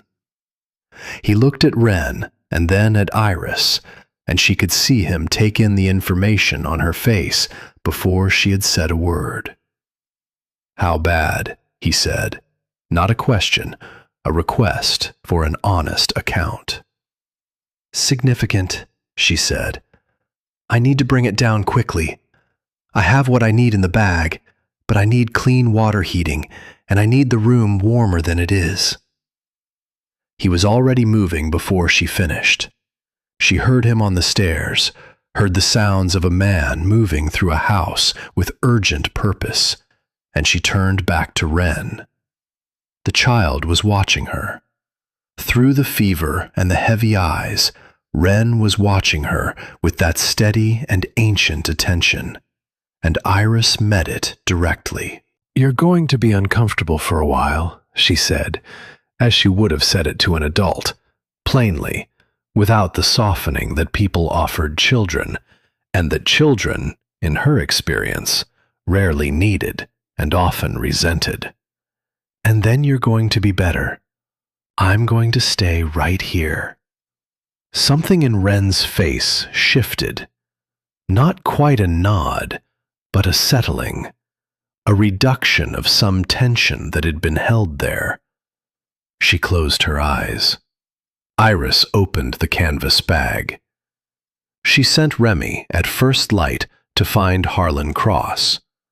She did this not because she needed Harlan. She knew what she was dealing with, and she knew what to do about it. But because Harlan was the physician of this valley, and there was a sick child, and the right thing was to send for him. Whatever her private understanding of the man, she was not going to let her suspicions interfere with the correct course of action. The message came back an hour later, carried by Remy with an expression carefully arranged into neutrality. Harlan Cross was unwell himself, he said. He sent his assessment that children's fevers were common at this time of year, and that the child should be kept comfortable and given fluids. He would look in when he was able. Iris read the message twice. Then she folded it and set it on the windowsill and went back to Wren. Wade had kept himself within earshot all morning, in the hall, on the landing, close enough to hear Iris move around inside the room. He came fully in and stood at the foot of the bed and read the message she had left on the windowsill. His jaw tightened in a way she recognized, the tightening that happened when he was holding something in that wanted out. "He's not coming," he said. "Not yet," she said. She kept her voice level and focused. Something in her registered the echo. He's not coming. How many times had that been true? In how many situations that needed him? She kept her hands steady on the cloth she was wringing out for Wren's forehead. "I don't need him," she said. "I need you to stay close and do what I ask." He looked at her across the bed, across the small, feverish body of his daughter. "Tell me what to do," he said. This was the version of Wade Calloway that she thought was the most true version. Not the one who stood at the kitchen window in the dark, not the one who measured every word before he released it, but this one. The one who, when something needed doing, simply needed to know what it was. She told him. He did it. They worked together through the long morning in the way that people work together when the stakes are high enough to make all the smaller things, the distances they had been keeping, the things unsaid, the questions not yet answered, fall away into irrelevance. The fever began to ease by midday. It did not break cleanly, the way a fever in a story always broke, sudden and decisive, and followed immediately by the patient sitting up and asking for soup. It retreated gradually, reluctantly, like something giving ground only when it had to. Wren slept, and her breathing steadied, and the color in her face changed from the dangerous flush of high fever to the ordinary pink of a child in normal sleep. Iris monitored it through the afternoon, checking and checking again, doing the arithmetic of temperature and pulse and breathing that told her which direction things were moving. By late afternoon, she was certain the movement was in the right direction. She stepped out of Wren's room and into the hall and leaned against the wall and let herself breathe for the first time in hours. Wade was in the hall. He was sitting on the floor with his back against the opposite wall, his knees up, his head back, and when she came out, he looked up at her with the look of a man who has been waiting for the verdict on something that mattered more than his own life. She told him what she knew, that Wren was stable, that the fever was coming down, that barring anything unexpected, and she was watching carefully for anything unexpected, the child was going to be all right. He looked at her for a long moment. Then he put his face in his hands. He did not make a sound. His shoulders moved once, a single, involuntary movement, and then he held very still with his face in his hands, and she understood that he was doing what he had probably not allowed himself to do in years. Simply feeling what was there without managing it into something more acceptable. She slid down the wall until she was sitting on the floor beside him, close enough that their arms touched. She did not put her hand on his shoulder. She did not say anything. She simply sat there beside him in the hall, while he gathered himself back together, and when he lifted his face from his hands and looked at the ceiling and then at her, she met his eyes without looking away. "I thought," he said. He stopped, started again, his voice coming out rougher than usual, not yet fully under control. "I stood at the door this morning, and I looked at her in that bed, and I thought, if she—" He stopped again.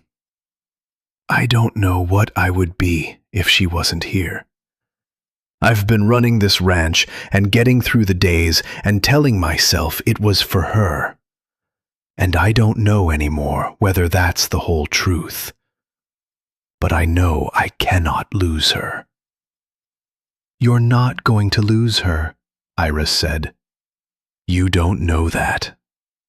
He said it without heat, just accuracy. "No," she said. "Not with certainty. No one can promise you that.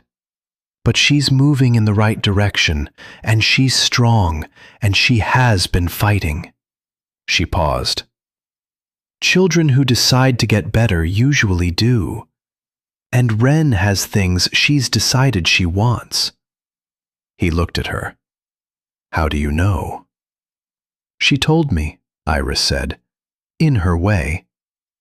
Something in his face loosened and cracked along an edge that had been sealed for a long time. He looked back at the ceiling.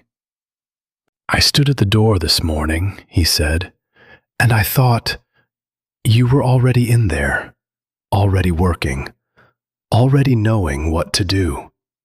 He turned his head and looked at her directly, and the thought I had was, "Thank God."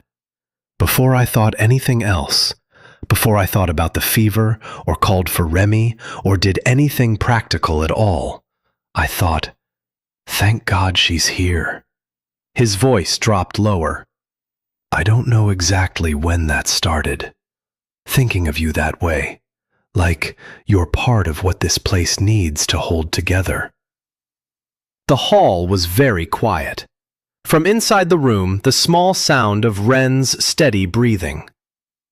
"I don't know what to do with that," he said, honestly, without apology. "I'm telling you because you asked me once to be honest with you, and I'm trying." She looked at his face in the dim light of the hall, the face she had been learning for weeks now, the lines of it, the way it moved when he was thinking, and when he was feeling, and when he was trying not to feel. She thought about the envelope in the canvas bag downstairs. She thought about what she was carrying, and what it was going to cost him. "Wade," she said, "there's something I need to tell you. When Wren is better. When you're ready." She held his gaze. "Something I found in the ranch papers that you need to know." He looked at her steadily. "What kind of something?" "The kind that changes what you think you know about the night Eleanor died," she said. She kept her voice even and her eyes on his. "I should have told you sooner. I was waiting until I understood it well enough to say it right." This silence was not like the ones they had built between them over weeks of evenings. Those silences had been chosen. This one arrived without permission and stood in the hallway between them like something solid, like furniture neither of them had put there. "All right," he said. He said it the way he agreed to difficult things, without flinching, but with full knowledge that it was going to cost something. "When Wren is better." She nodded. They sat a while longer in the hall, not talking, listening to Wren breathe on the other side of the wall. 3 days later, Wren was well enough to sit up and eat and resume her position watching Iris move around the kitchen with the attentive expression of a small naturalist cataloging an interesting specimen. The color in her face was right. Her eyes were clear. She had said 2 words that morning, not to Iris, but to her father, when he had come in to check on her before going out to the animals. She had looked at him and said, "Biscuits?" And the word had come out small and deliberate, and so entirely herself, that Wade had stood in the doorway with his hand on the frame for a full 10 seconds before he managed to answer. Iris heard about it from Remy, who had seen Wade come out of the house afterward and stand in the yard for a while, doing nothing at all except looking at the sky. She went to find Wade that evening, after Wren was settled, and she found him where she had expected to find him. Not in the house, but on the far side of the corral, checking on a mare that had been showing some stiffness in her left foreleg. He heard her coming and looked up, but did not stop what he was doing, running his hand down the mare's leg with careful attention. "How is she?" Iris said, meaning the mare. "Better," he said. "Stiffness is down." He straightened and looked at Iris over the horse's back. "You're here to tell me the thing." "Yes," she said.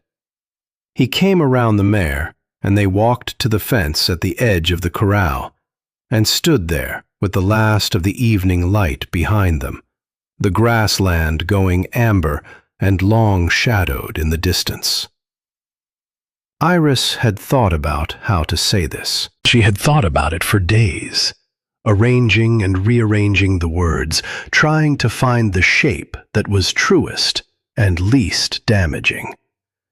In the end, she had decided that the truest shape was simply the order of facts, stated plainly, and let him find his own way through it.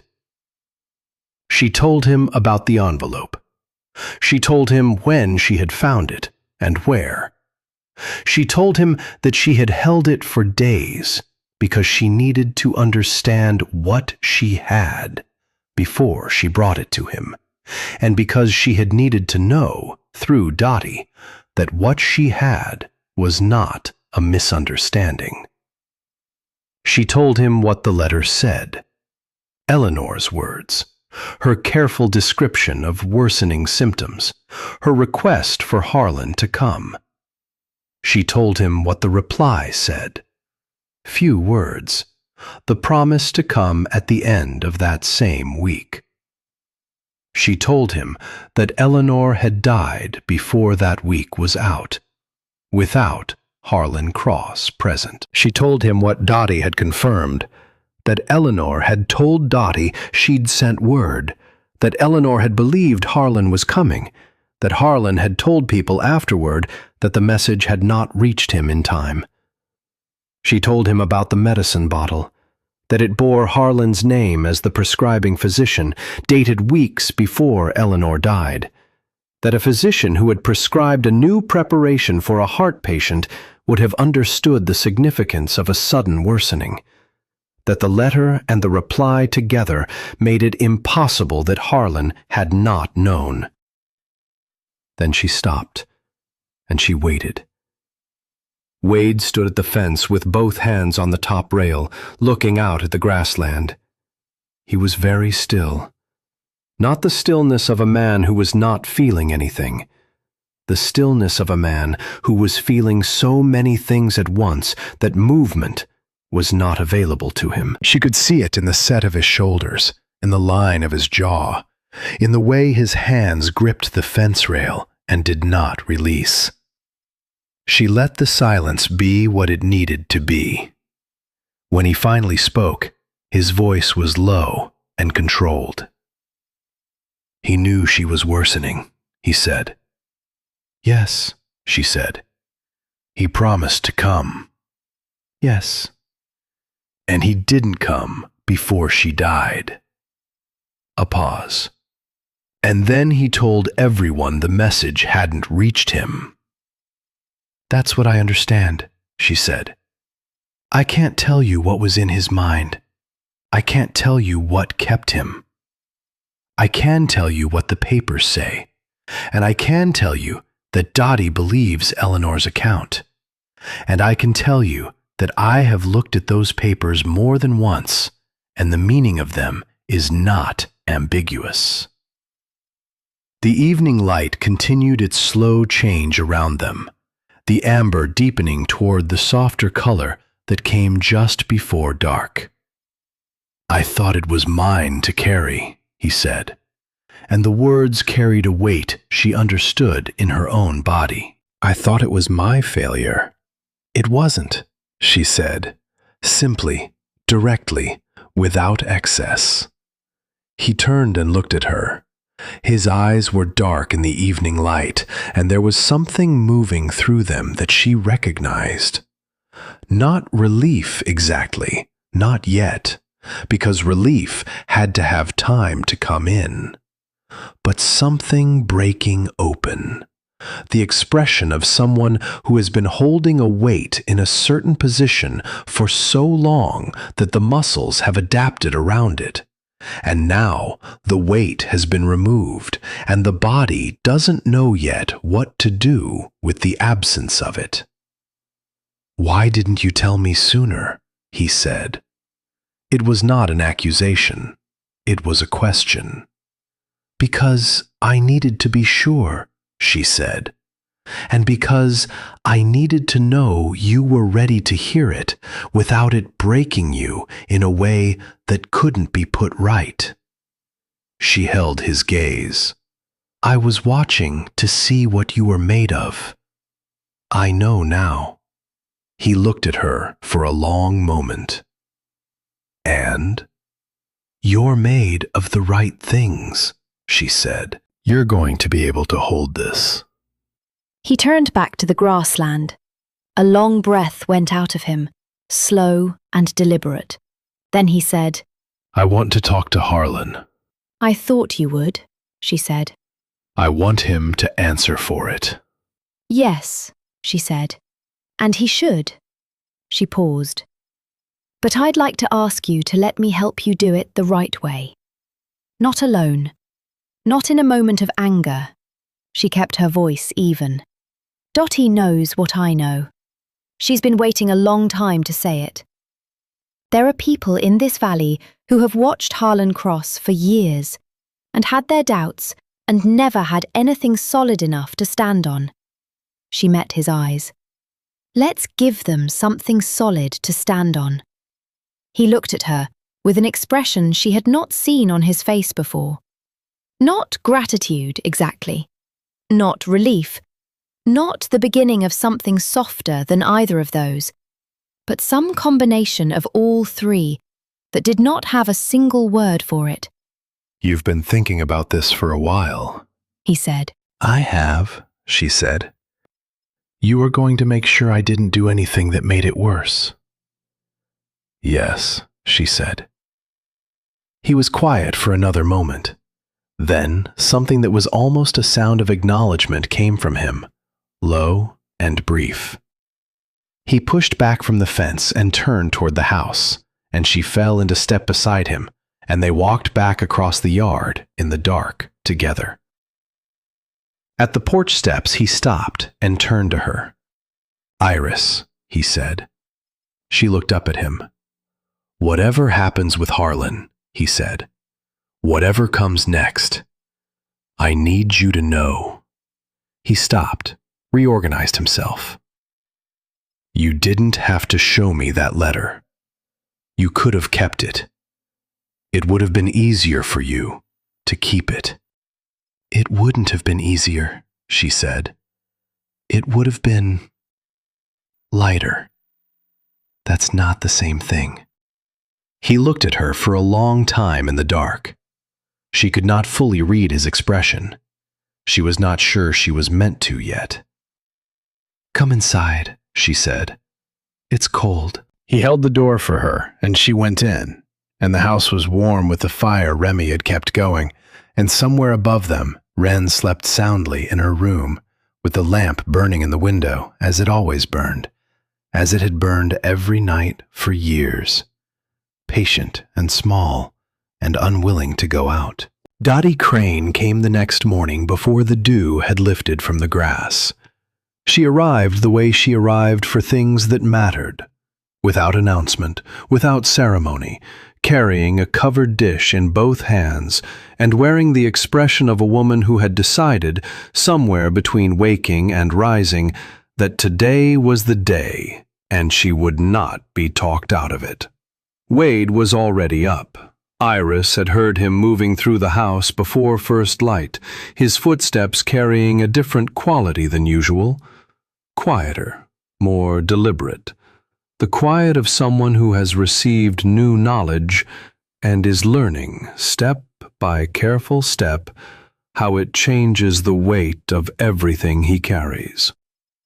Dottie set the dish on the table and looked at Wade and then at Iris and said, without preamble, "Tell me it's time." "It's time," Iris said.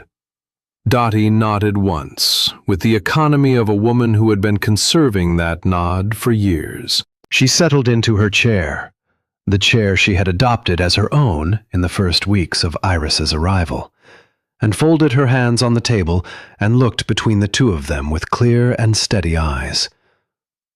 "Then tell me what you need from me," she said. "All of it. Don't leave anything out because you think I can't handle it." They talked through the morning. Wren ate her breakfast at the table with them and then took herself upstairs with the worn notebook, which she had claimed as a kind of companion over the past week, and the three adults sat with their coffee going cold and laid out what they had. Dottie had kept her own record of the years, not written down. She was too careful, too long acquainted with how written things could be turned against you, but held in the precise and organized storage of a mind that had understood from the beginning that what she knew might one day be required to carry weight. She had dates she could speak to. She had the account of her last conversation with Eleanor, Eleanor's voice when she said Harlan was coming, the quality of the relief in it, the way it had told Dottie that Eleanor had been frightened for some time and had been managing that fear entirely alone, in the careful and private way she managed everything. She also had something she had not mentioned to Iris before, because she had not understood until this morning that it was the piece that made the shape complete. She had kept, without knowing exactly why she kept it, a small medicine bottle that Harlan Cross had left at her own home during the same week Eleanor had died. He had stopped by while Dottie was out, left the bottle on her porch with a handwritten note explaining that he had been in the area visiting another patient and thought he would check on her since her back had been troubling her that season. The note was dated 2 days before the end of the week that Harlan had promised Eleanor he would come. He had been in the valley. He had stopped at Dottie's house, half a mile from the Callaway Ranch, and he had left a note that proved it, and then ridden in the other direction. Dottie placed the bottle and the note on the table between them. Wade picked up the note and read it. He put it down. He picked it up and read it again, the way you read something a second time when the first reading has not fully arrived yet, because the meaning of it is too large for the first reading to carry. Then he set it down carefully and looked at the wall above the kitchen stove for a long moment. Iris watched his face and what moved through it, and was grateful for the steadiness she saw there, the steadiness she had been observing and measuring for weeks, because she needed to know it was real before she trusted it with something this heavy. "I want to see him today," Wade said.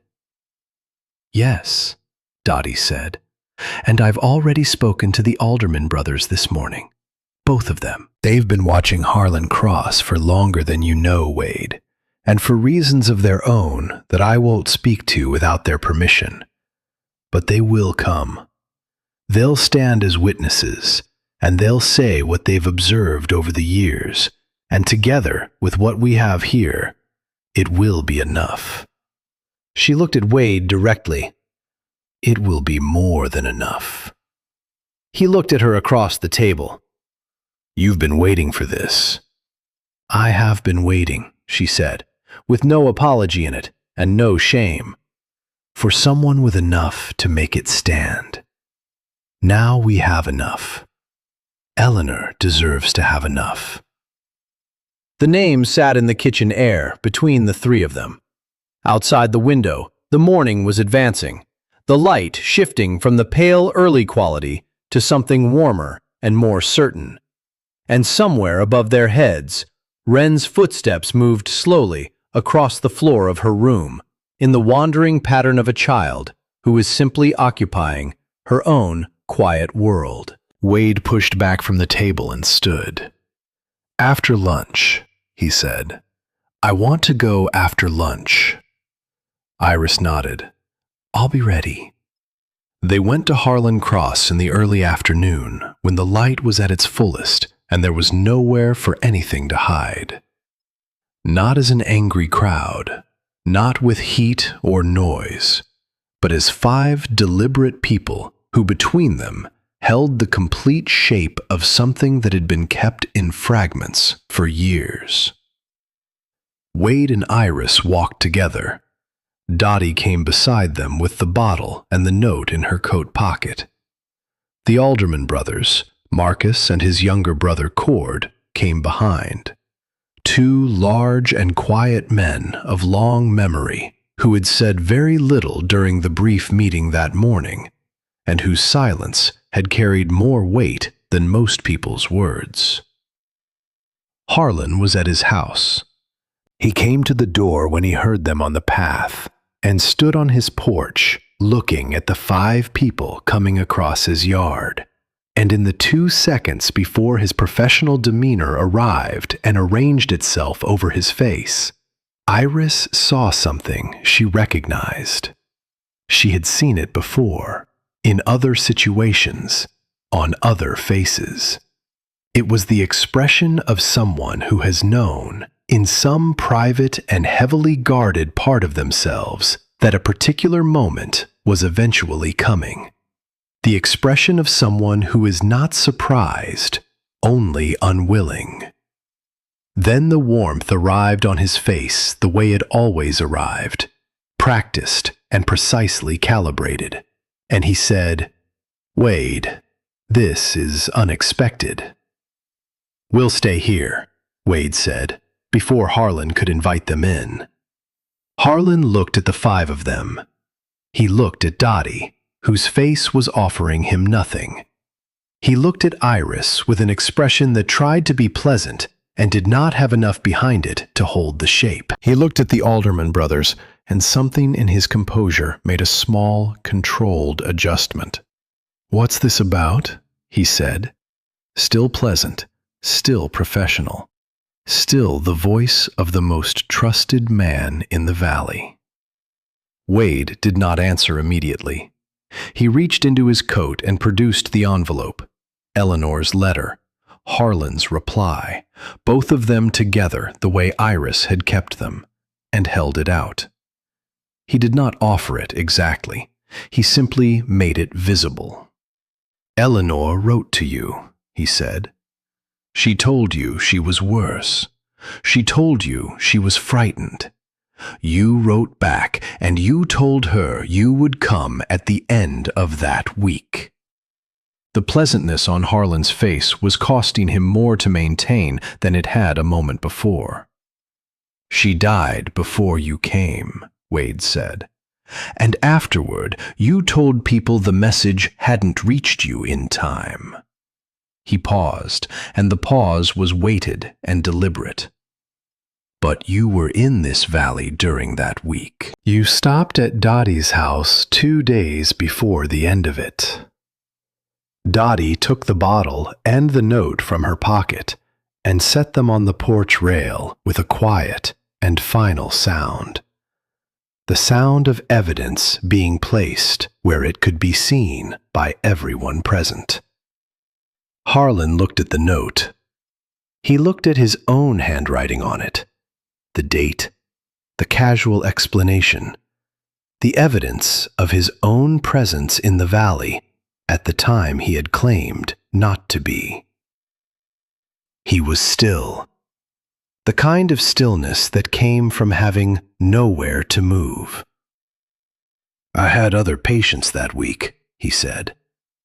The words came out less assured now, the smoothness wearing thin over something harder and less presentable beneath it. "I couldn't always manage every—" "She was your patient," Wade said. His voice had not risen. It did not need to rise to carry what it was carrying.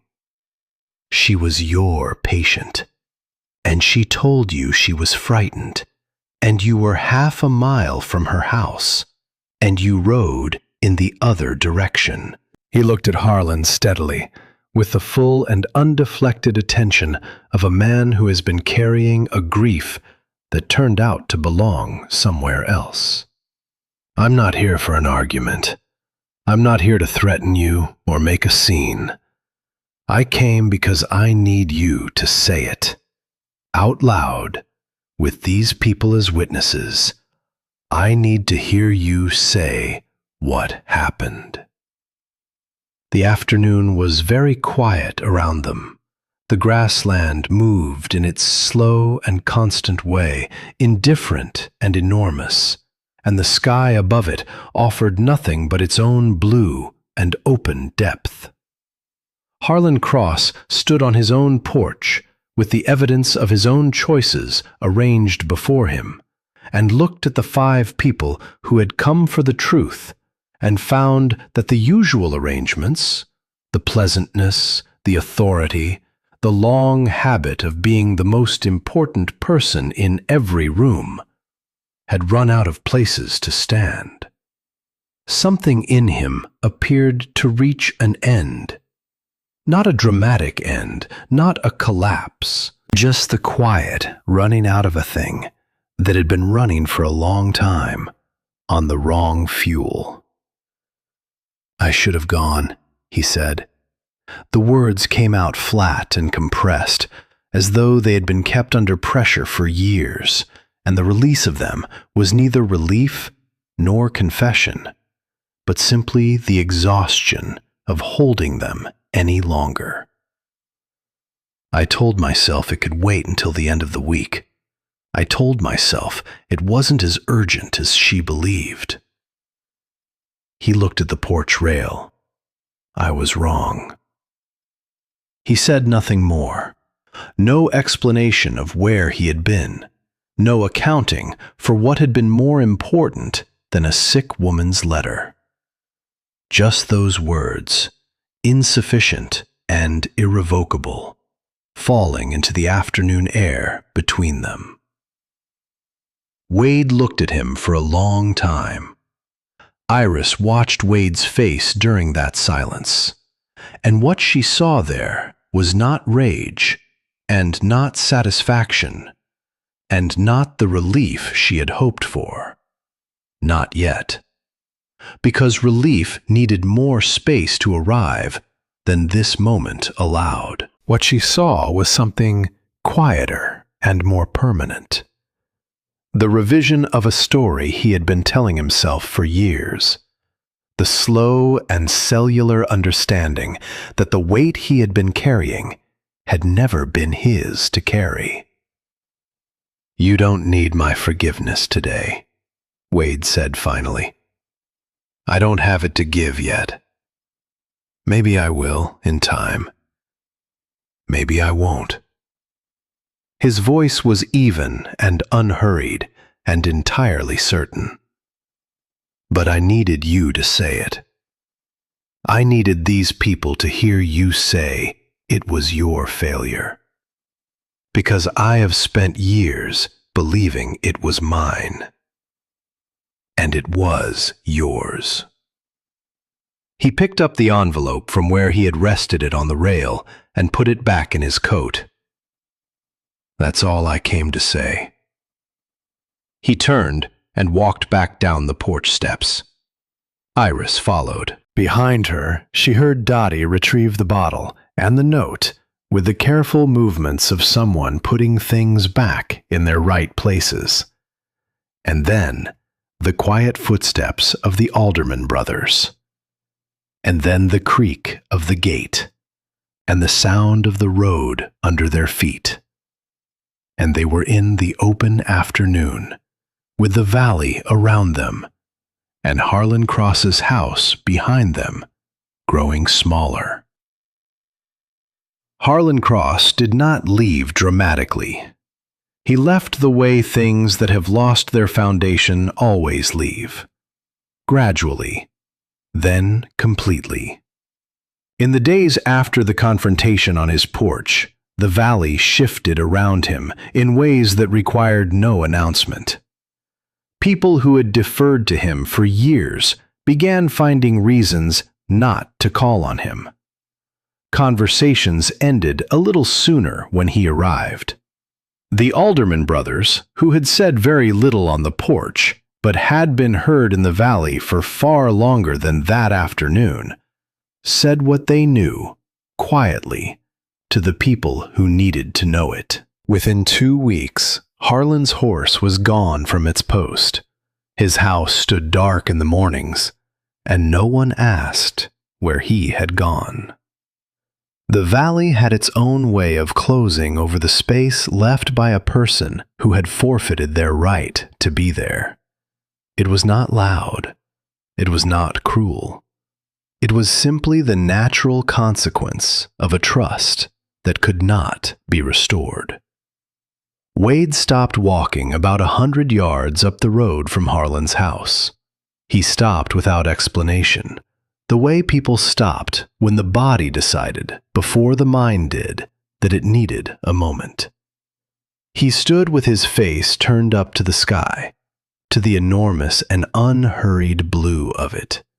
And Iris stopped beside him and said nothing and waited.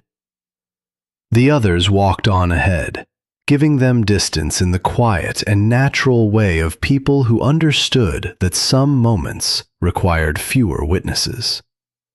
He stood there long enough for the light to shift, long enough for Iris to feel the afternoon cooling in the air around them, the turn of temperature that came in the later hours when the day began preparing itself for evening. When he lowered his face and looked at her, she saw what she had been waiting to see. Not breakdown, not the collapse she had been careful to guard against, but something more durable than either of those things.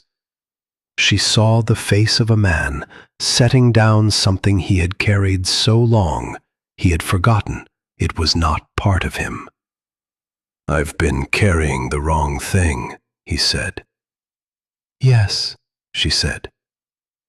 He looked out at the grassland, at the familiar shape of his own land in the afternoon light, at the grass moving the way it had always moved, continuous and unhurried, the same grass that had grown around Eleanor's kitchen garden, and around the grave in the corner of the yard, and around the ranch where Wren had been born and gone silent, and was now, word by careful word, beginning to speak again.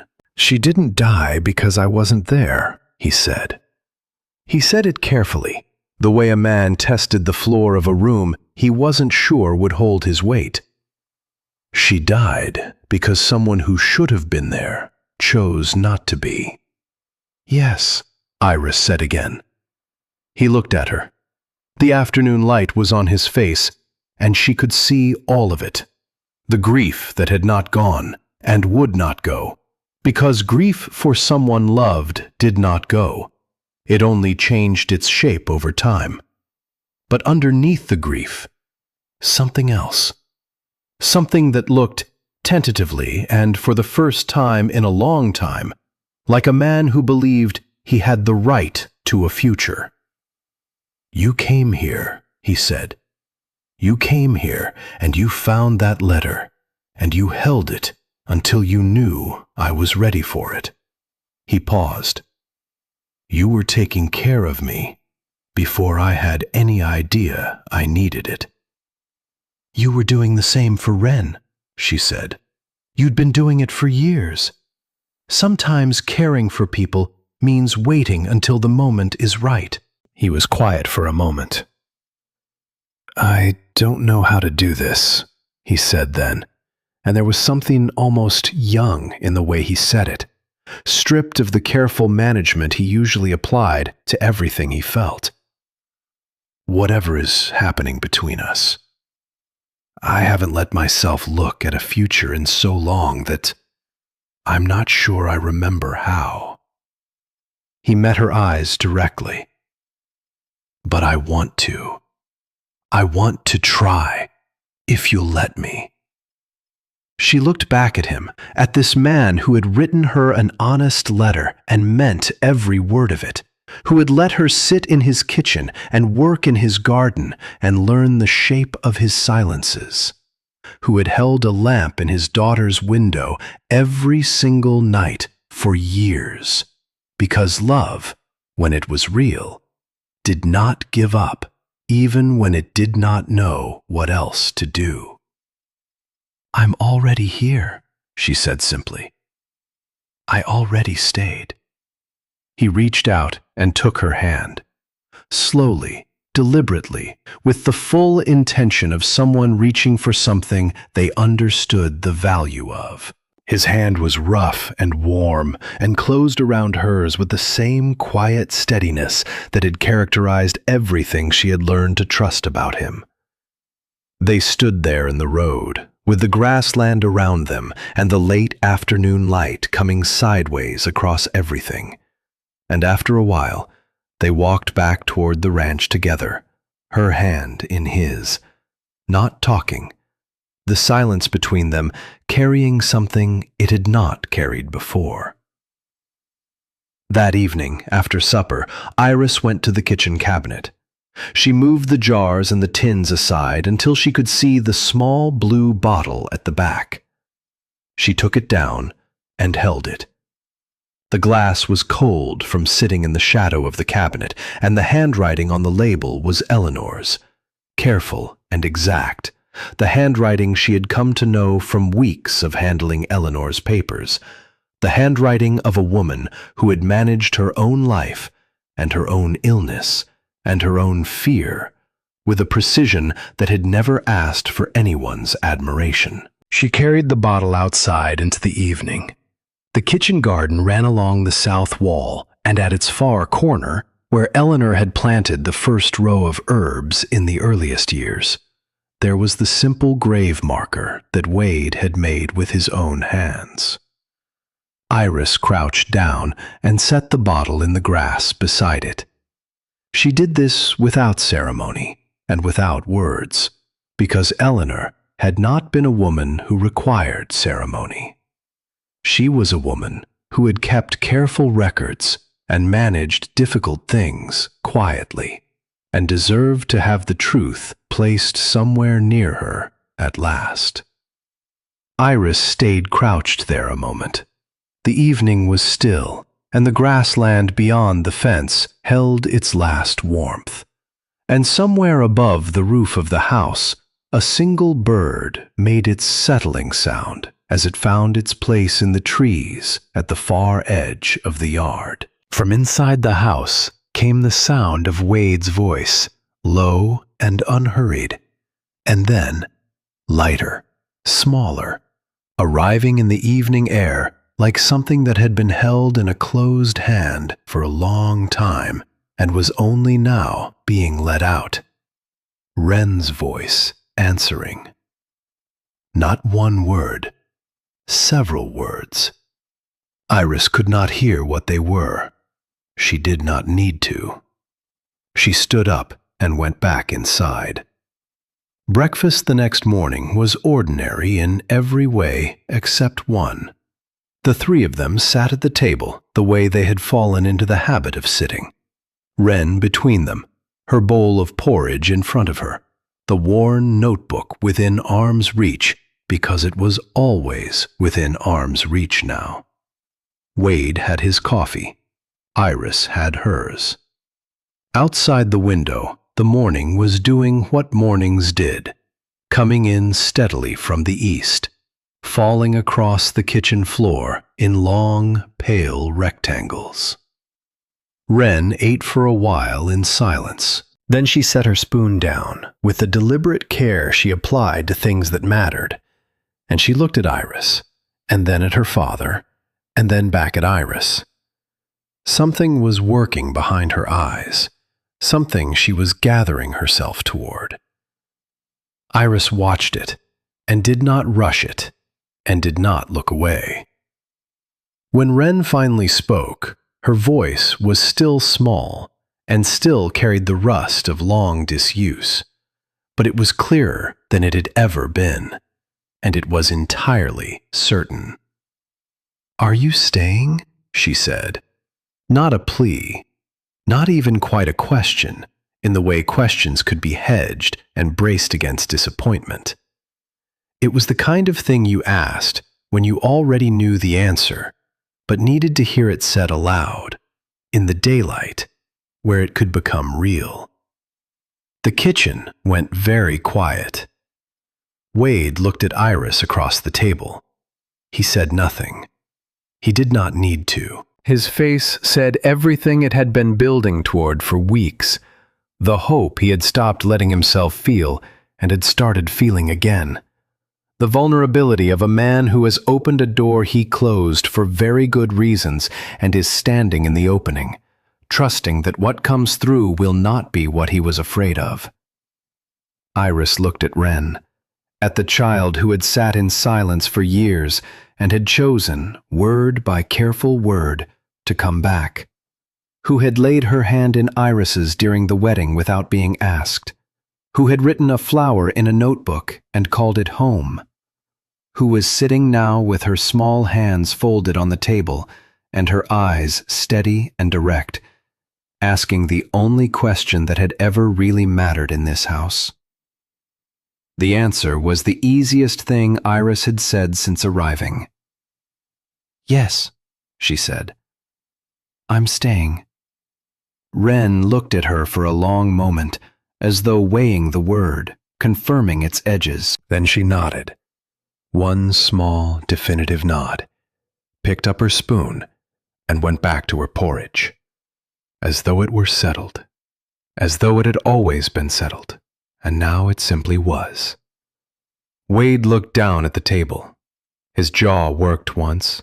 His shoulders moved with something he was holding in. And then he lifted his head and looked out the window at the morning light on the yard, and did not try to hide the brightness in his eyes. Iris reached across the table and put her hand over his. He turned his hand and held on. At the center of the table, Wren ate her porridge and did not look up, but the corners of her mouth had done something quiet and unmistakable, and she let it stay there, and no one said anything about it, because some things did not need to be said to be completely understood. That evening, Iris went upstairs to light the lamp in Wren's window. She struck the match against the iron holder the way she had seen Wade do it for weeks, and the flame caught and straightened in the glass, casting its small, warm circle out into the dark. She stood in the doorway of Wren's room and watched the child sleep. The stones on the windowsill made their row of small shadows. The notebook was on the bedside table where Wren had placed it before sleeping, close enough to reach in the night if she wanted it. Wade appeared in the hallway behind her. He had come to light the lamp the way he always came, and found it already lit. He stood behind her, and they both looked into the room together, the sleeping child and the burning lamp, and the small, ordinary evidence of a life that was, somehow, against the weight of grief and time, and things that had been broken, and people who had failed their responsibilities, continuing. "She asked me tonight," Wade said quietly, "when you were going to teach her the rest of the plants in the notebook." Iris looked at the flame in the window, steady and certain and small against the dark. "Tomorrow," she said. "We can start tomorrow." He was quiet for a moment. Then Wade did something he had not done in years. He stepped through the doorway. Not hurrying, not making a ceremony of it. He simply walked to the chair by Wren's bed and sat down in it, the way a father sat beside a sleeping child, and looked at his daughter's face in the lamplight. Iris stayed in the doorway and watched him. He sat there for a long time. His hands were loose in his lap. His shoulders were lower than she had ever seen them. After a while, he looked up at Iris in the doorway. He did not say anything. She did not say anything. There was nothing to say that the moment wasn't already saying, more completely and more honestly than words were capable of. She reached over and pulled the door to, not all the way Wren always left it, and went to her own room and sat for a while in the dark, listening to the house settle around her. Later, she heard his footsteps in the hall, and then his voice, low, saying her name the way he had started saying it in recent days, not as a way of getting her attention, but as though the sound of it meant something to him that the word alone couldn't carry. She opened her door. He was looking at her with the full and open attention that she had learned was what he looked like when he had stopped managing what he felt and was simply letting it be present. He did not say anything elaborate. He did not need to.